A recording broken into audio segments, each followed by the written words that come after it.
அறிவிச்சிட்டோம்.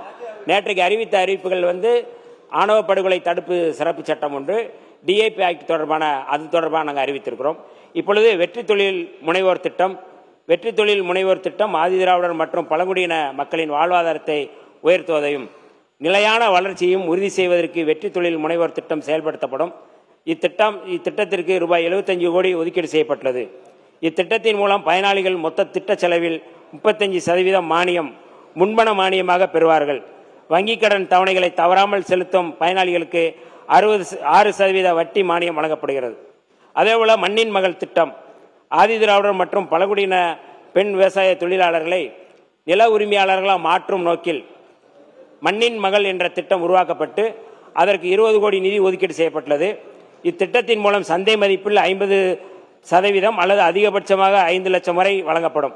இத்திட்டத்திற்கான நிலம் ஆதிதிராவிடர் மற்றும் பழங்குடியினர் அல்லாதவரிடம் இருந்து பெறப்படும். முத்திரை வரி மற்றும் பதிவு கட்டணம் இரண்டும் முழுமையாக விலக்களிக்கப்படுகிறது. அதேபோல அயோத்திதாச பண்டிதர் வாழ்விட மேம்பாட்டு திட்டம் ஆதிதிராவிடர் குடியிருப்புகளில் உள்கட்டமைப்பினை மேம்படுத்தும் நோக்கத்துடன் அயோத்திதாச பண்டிதர் வாழ்விட மேம்பாட்டு திட்டம் செயல்படுத்தப்படும். ஆதிதிராவிடர் குடியிருப்புகளில் உள்கட்டமைப்பினை மேம்படுத்துவதற்காக கடந்த ஆண்டு ரூபாய் 250 கோடி ஒதுக்கப்பட்டிருந்த நிலையில் கூடுதலாக இந்த நிதியாண்டில் 300 கோடி நிதி ஒதுக்கீடு செய்யப்படுகிறது. ஆன்றோர் மேம்பாட்டு திட்டம் பழங்குடியினர் குடியிருப்புகளில் வீடுகள், சாலைகள், குடிநீர், தெருவிளக்குகள், வாழ்வாதார திட்டங்கள், சுகாதார கட்டமைப்புகள், கல்வி நலன் சார்ந்த உதவித்தொகை திட்டங்கள், பள்ளி மற்றும் விடுதி மேம்பாட்டு பணிகள் உட்பட அடிப்படை வசதிகளை மேம்படுத்தும் நோக்கில் ஆன்றோர் மேம்பாட்டு திட்டம் செயல்படுத்தப்படும். இத்திட்டத்திற்காக ரூபாய் 250 கோடி நிதி ஒதுக்கீடு செய்யப்பட்டுள்ளது. தேசிய அளவில் சிறந்து விளங்கும் உயர்கல்வி நிறுவனங்களில் எப்போதும் இல்லாத வகையில் 337 ஆதிதிராவிடர் மற்றும் பழங்குடியின மாணவர்கள் இந்த ஆண்டு சேர்க்கப்பட்டுள்ளனர். அதேபோல வன்கொடுமையால் பாதிக்கப்பட்ட மக்களுக்கு அரசின் நல உதவிகள், வன்கொடுமையால் பாதிக்கப்பட்டோருக்கு அளிக்கப்படும் தீர்வு உதவி குறைந்தபட்சம் 85,000 1 லட்சம் ஆகவும் அதிகபட்சம்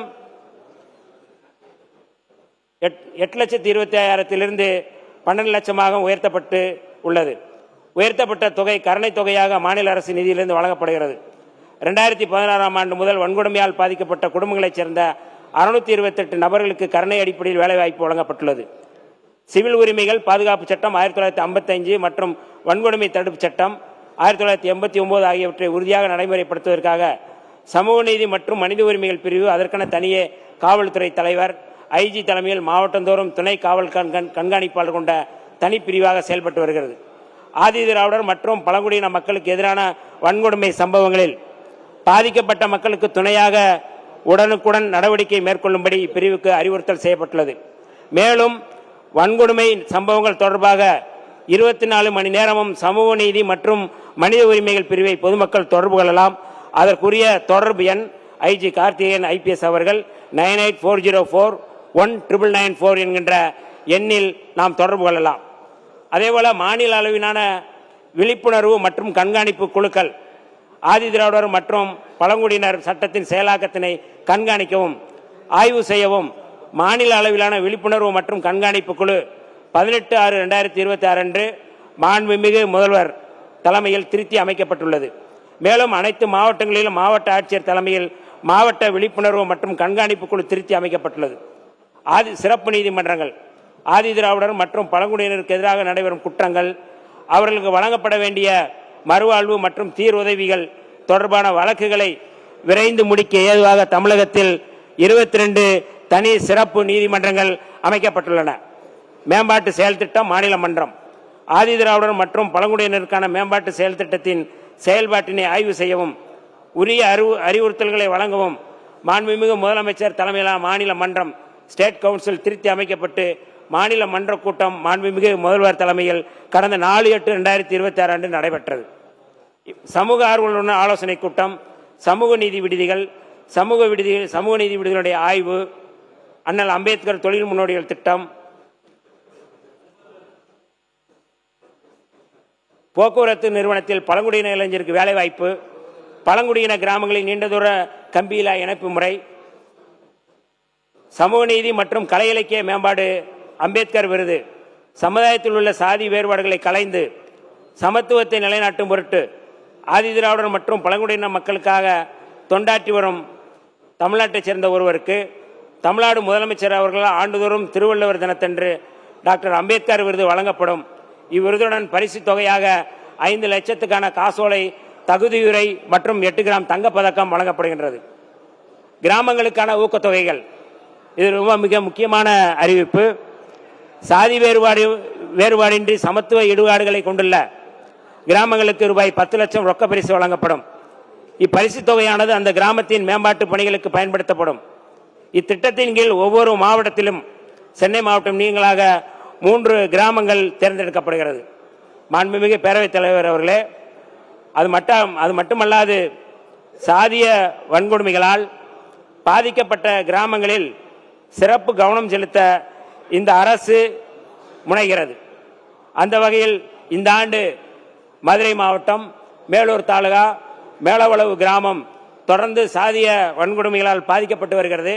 ஆகவே அந்த கிராமத்தை சிறப்பு கவனம் செலுத்தி அந்த கிராமத்தில் அம்பேத்கர் படிப்பகம் உருவாக்கி அந்த கிராமத்தில் சாதிய வன்கொடுமைகள் இல்லாத ஒரு கிராமமாக மாற்றுவதற்கு நாங்கள் இந்த அறிவிப்பின் மூலமாக அறிவிக்கின்றோம். மிக முக்கியமான அறிவிப்பு. அதோடு சேர்ந்து தமிழ்நாடு முழுக்க அம்பேத்கர் படிப்பகங்களை உருவாக்குவது என்கின்ற அறிவிப்பையும் இந்த அவையின் வாயிலாக அறிவிக்க நாங்கள் பெருமை கொள்கின்றோம். ஊராட்சி விருது சாதி பாகுபாடற்ற சமூக நல்லிணக்க கிராமங்களை ஊக்குவிக்கும் பொருட்டு புதிய சமூக நல்லிணக்க ஊராட்சி விருது வழங்கப்படும். இத்திட்டத்தின்படி சமூக நல்லிணக்கத்துடன் செயல்படும் 10 ஊராட்சிகள் தேர்ந்தெடுக்கப்பட்டு அவ்வூராட்சிகளின் வளர்ச்சி பணிகளுக்காக தலா 1 கோடி வழங்கப்படும். இத்திட்டம் அடித்தள மக்கள் அனைவரையும் ஒன்றிணைத்து சமூக நல்லிணக்கத்தினை உருவாக்கும் நோக்கத்துடன் செயல்படுத்தப்படுகிறது.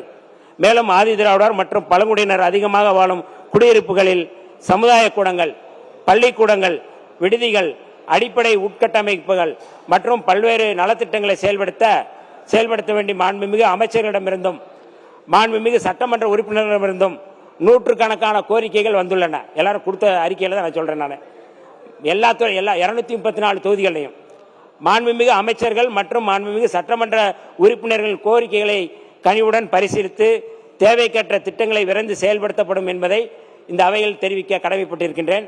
2026-2027 ஆண்டிற்கான சமூக நீதித்துறையின் மானிய கோரிக்கையினை தயாரிப்பதற்கு முடிக்கிறேன். நான் இரவு பகலாக உழைத்த எமது துறையின்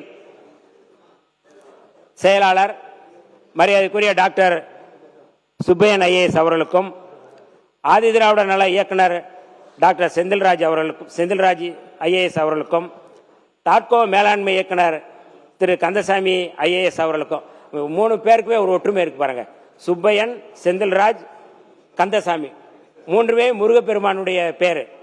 இந்த முருகப்பெருமானுக்கு நெருக்கமான மலர் என்பது வன்னி மலர். அதையும் இந்த ஒரு சிறப்பான செய்தியை நான் சொல்றேன். அதே போல பழங்குடியினர் நல இயக்குனர் அண்ணாதுரை அவர்களுக்கும் மற்றும் அனைத்து அதிகாரிகளுக்கும் எனது நன்றியினை தெரிவித்துக் கொள்கிறேன். மேலும் எமது துறைக்கு நிதியினை ஒதுக்கீடு செய்த மாண்புமிகு நிதியமைச்சர் மரிய வில்சன் அவர்களுக்கும், தலைமைச் செயலாளர் டாக்டர் சாய்குமார் அவர்களுக்கும், நிதித்துறை செயலாளர் மரியாதைக்குரிய சித்திக் அவர்களுக்கும் எனது நன்றியினை தெரிவித்துக் கொள்கின்றேன். இதில் ஒரே ஒரு செய்தியை நான் இது விட்டுவிட்டேன். இதில் இந்த அறிவிப்போடு நான் சேர்த்து சொல்ல விரும்புகின்றேன். பரந்தூர் விமான நிலைய திட்டம் கைவிடப்படும் என்று கடந்த 24/8/2026 அன்று மாண்புமிகு தமிழ்நாடு முதலமைச்சர் அவர்கள் அறிவித்ததை தொடர்ந்து விமான நிலைய திட்டத்தை எதிர்த்து மக்களின் உறுதிமிக்க தொடர் போராட்டத்தை ஒருங்கிணைத்து முன்னெடுத்த போராட்ட குழுவினர் கடந்த 25/8/2026 அன்று மாண்புமிகு தமிழ்நாடு முதலமைச்சர் அவர்களை நேரில் சந்தித்து நன்றி தெரிவித்தனர். ஒரு நீண்டகால போராட்டத்திற்கு விடுதலை கிடைத்ததாக அவர்கள் மாண்புமிகு முதல்வர் அவர்களும் தெரிவித்தார்கள். தொடர்ந்து எம்மை நேரில் சந்தித்தார்கள். போராட்டத்தில் பங்கேற்று ஆதரவு வழங்கிய எல்லா தலைவர்களும் அவர்கள் சந்தித்திருக்கிறார்கள். அந்த வகையில் எங்களுடைய தலைவர் எழுச்சி தமிழர்களை சந்தித்து நன்றி தெரிவித்தார்கள். அவர்கள் இந்த சந்திப்பின் போது ஒரு கோரிக்கை வைத்திருந்தார்கள். ஏகனாபுரம் மக்கள் தங்களுக்கு ஒரு சமூக நலக்கூடம் கட்டித்தர வேண்டும் என்று கோரிக்கை வைத்திருந்தார்கள். ஆகவே மக்களின் கோரிக்கை ஏற்று ஏகனாபுரம் பகுதியில் புதிதாக சமூக நலக்கூடம் ஒன்று கட்டித்தரப்படும் என்கின்ற அறிவிப்பையும் இந்த அறிவிப்பின் ஊடாக நான் செலுத்த கடமைப்பட்டிருக்கின்றேன். அதேபோல 27/3/2018 அன்று ஆணவ கொலை தொடர்பான அந்த ஆணவ படுகொலை தொடர்பான சட்டத்தில் ஒரு விரிவான ஒரு அறிக்கை மட்டும் நான் சொல்ல கடமைப்பட்டிருக்கின்றேன். சக்திவாகினி வழக்கில் அன்றைய உச்சநீதிமன்ற தலைமை நீதிபதி தீபக் மிஸ்ரா அளித்த தீர்ப்பில் ஆணவ கொலை, ஆணவ அச்சுறுத்தல் உள்ள தம்பதியர் அல்லது குடும்பத்தினரை பாதுகாப்பு இல்லத்தில் தங்க வைத்து அரசு பாதுகாப்பு அளித்திட வேண்டும் என்று, அதற்காக ஒவ்வொரு மாவட்ட தலைநகரிலும் இதற்கான பாதுகாப்பு இல்லங்களை அமைக்க மாநில அரசு பரிசீலனை செய்ய வேண்டும் என்றும் அந்த தீர்ப்பில் தெரிவித்துள்ளார்கள். இத்தகைய உச்சநீதிமன்ற தீர்ப்பின் அடிப்படையில் இந்த ஆணவ கொலை மற்றும் ஆணவ குற்றங்கள் சாதிய வன்கொடுமையால் பாதிக்கப்பட்டவரிடமிருந்து பெறப்பட்ட கருத்துக்களின் அடிப்படையிலும் சமூக செயற்பாட்டாளர்கள் வழங்கிய ஆலோசனையின் அடிப்படையிலும் வன்கொடுமை ஆபத்தில் உள்ளோருக்கும் வன்கொடுமையால் பாதிக்கப்பட்டோருக்கும் பாதுகாப்பு இல்லங்களை அமைக்க அரசு புதிய இல்லங்களை அமைக்க அறிவிப்பு செய்வதில் மகிழ்ச்சி அடைகின்றோம். இந்த தயாரிப்பில் உறுதுணையாக இருந்த தம்பி ஜோசுவா ஐசக் அவர்களுக்கும், சுந்தர், பொன்னுச்சாமி, ஜெகன், சண்முகவேல் உள்ளிட்ட அத்தனை பேருக்கும் என்னுடைய நன்றியை தெரிவித்துக் கொள்கின்றேன். இந்த கோரிக்கையை, இந்த அறிவிப்புகளை வெற்றி பெற செய்யுமாறு உங்கள் அவையில் நான் கேட்டுக்கொள்கின்றேன். மாண்புமிகு பேரவைத் தலைவர் அவர்களே, சமூக நீதித்துறையின் மானிய கோரிக்கையின் மீது மாண்புமிகு உறுப்பினர்கள் பலர் இங்கே வெட்டு தீர்மானங்களை தந்திருக்கிறார்கள். துறை சார்ந்து நல்ல பல ஆலோசனைகளையும் அறிவுரைகளையும் மாண்புமிகு உறுப்பினர்கள் அவை முன் எடுத்து வைத்துள்ளீர்கள். இந்த வெட்டு தீர்மானங்களுக்கெல்லாம் கொள்கை விளக்க குறிப்பிலும் எனது பதிலுரையிலும் பல விரிவான விளக்கங்களை அளித்துள்ளேன்.